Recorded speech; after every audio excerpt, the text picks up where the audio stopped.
नमस्कार। मेरा नाम सुनीता केजरीवाल है।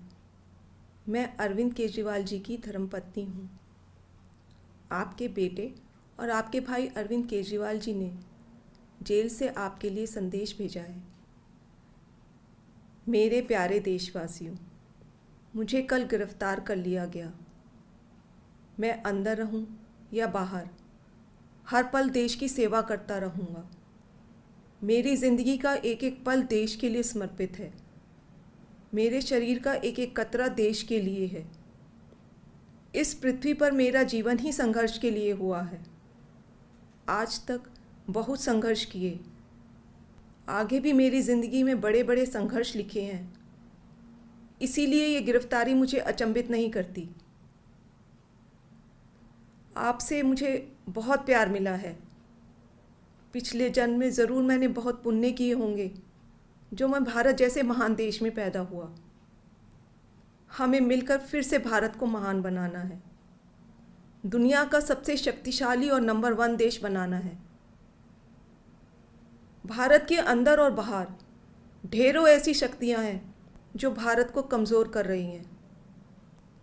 हमें सचेत रहकर इन शक्तियों को पहचानना है, इन शक्तियों को हराना है। और भारत में ही ढेरों ऐसे लोग हैं, ढेरों ताकतें हैं जो देशभक्त हैं, जो भारत को आगे बढ़ाना चाहती हैं।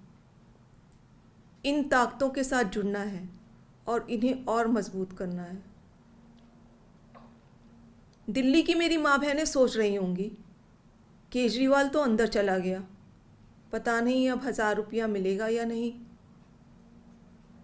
मेरी सभी माताओं और बहनों से अपील है, अपने भाई और अपने बेटे पर भरोसा रखो। ऐसी सलाखें नहीं जो आपके भाई और आपके बेटे को ज़्यादा दिन अंदर रख सके। मैं जल्द बाहर आऊँगा और अपना वादा पूरा करूँगा।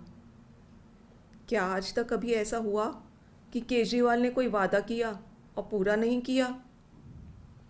आपका भाई, आपका बेटा लोहे का बना है, बहुत मजबूत है। बस एक विनती है, एक बार मंदिर ज़रूर जाना और भगवान से मेरे लिए आशीर्वाद मांगना। करोड़ों लोगों की दुआएं मेरे साथ है, यही मेरी ताकत है। आम आदमी पार्टी के सभी कार्यकर्ताओं से भी मेरी अपील है कि मेरे अंदर जाने से समाज सेवा और लोक सेवा का काम रुकना नहीं चाहिए। और हाँ, इस वजह से बीजेपी वालों से भी नफ़रत नहीं करनी। वे सब हमारे भाई बहन हैं। मैं जल्द लौट कर आऊँगा। आपका अपना अरविंद। जय हिंद।